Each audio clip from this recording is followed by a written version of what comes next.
Assalamualaikum warahmatullahi wabarakatuh. Waalaikumsalam warahmatullahi wabarakatuh. Saya juga sangat tertarik tadi Pak dengan yang Bapak sampaikan, yaitu mengenai pembelajaran potensi tadi Pak. Yaitu untuk mengenali bakat dan minat siswa. Nah, itu saya sangat tertarik. Kemudian yang ingin saya tanyakan, apakah pembelajaran potensi itu bisa untuk mengenali anak-anak yang bermasalah? Contohnya satu misal anak yang malas belajar atau yang nakal dan lain sebagainya. Terima kasih Pak. Assalamualaikum warahmatullahi wabarakatuh. Waalaikumsalam warahmatullahi wabarakatuh.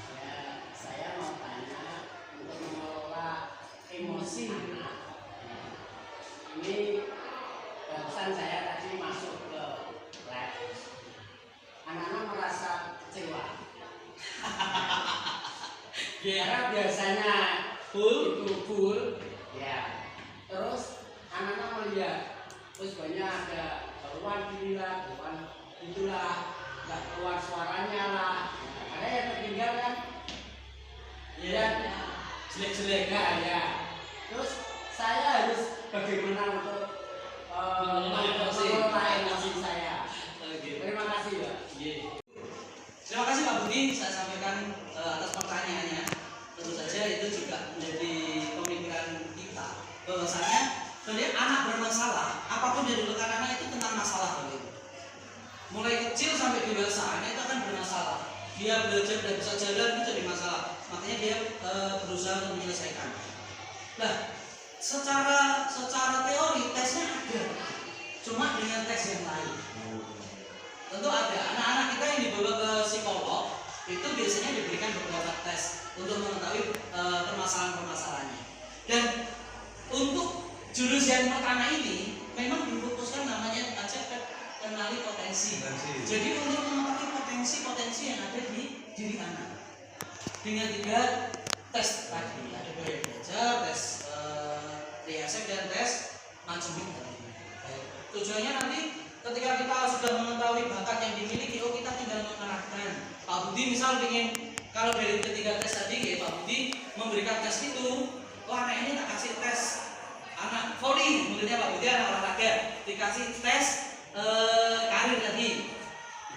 Kamu dari tes ini kayaknya nggak cocok berarti olahraga Bang. Kamu kesini aja ya, ekstra volley-nya berarti ikut ekstra karir ke buju ini aja.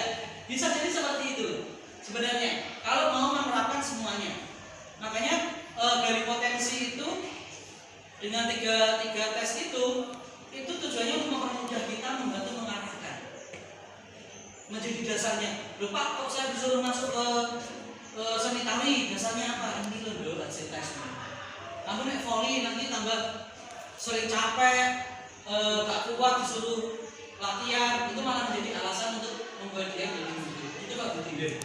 Yang kelola emosi karena anak-anak kecewa. Tentu saja Pak Arif. Tadi kan juga sudah dipetakan ya soal bonusnya.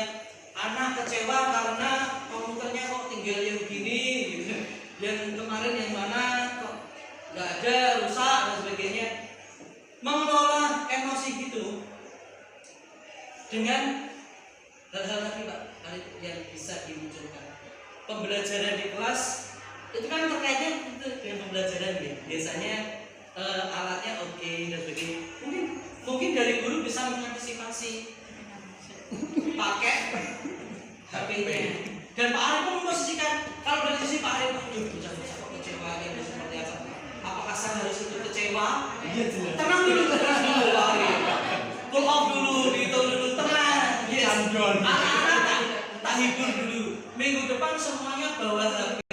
Seperti yang sudah saya katakan tadi Pak Arif, anak-anak punya kita sendiri bawa HP. Saya senang Pak, karena ternyata sekolah disuruh boleh membawa HP. Itu mungkin bisa menjadi acuan dasar untuk mengelola kelas yang sedang di posisi tadi Pak Arif, kecewa tadi.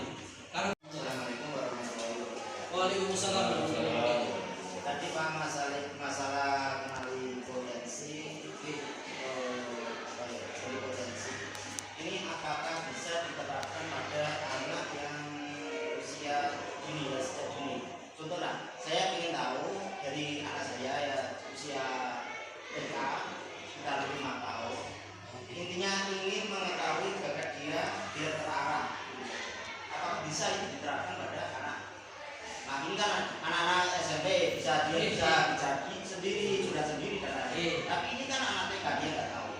Ingin tahu orang tua ingin tahu. Ya, Masuk akal. Kalau tes ini Bapak Ibu sebenarnya bisa dilakukan untuk semua umur. Yang jelas anak itu paham. Tapi di anak usia sampai 7 tahun itu apakah sudah bisa memahami keinginan mereka? Karena konsep diri mereka belum sepenuhnya terbentuk, Bapak Ibu. Jadi memang tes ini ditujukan untuk anak usia SD atau SMP dan SMA yang mereka sudah memahami kira-kira saya suka yang mana ya, karena tesnya itu tulisan Pak Mujib. Jadi tes yang muncul di HP itu semacam saya suka pada tanaman ini, biasanya saya setiap hari ini gitu. Anak usia TK kan belum bisa mengasah itu. Jadi kalau diterapkan secara langsung teorinya bisa, tapi kalau diterapkan secara langsung di usia itu menurut saya belum cocok karena anak belum bisa memahami gitu. Jadi ingin tahu pada anak ini bagaimana belum bisa ya. Kalau secara perkembangan anak itu, anak usia segitu itu masih dibebaskan Pak Mujib. Di konsep pembelajaran usia anak dini, dia itu kan punya apa ya, kelompok-kelompok untuk di sana bagian agama, di sana untuk tata ruang yang pakai balok itu, terus ada bidang musik. Jadi di usia bawah itu Pak Mujib, anak itu masih diberi kesempatan untuk mengeksplor dirinya.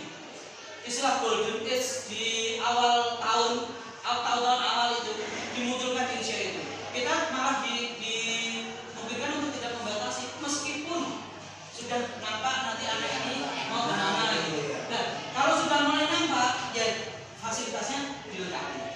Misalnya anak ini ternyata sudah mulai bisa gitar ya, diberikanlah gitar yang kecil, yang terjangkau sama dia. Untuk melatih, istilahnya melatih minat dia juga.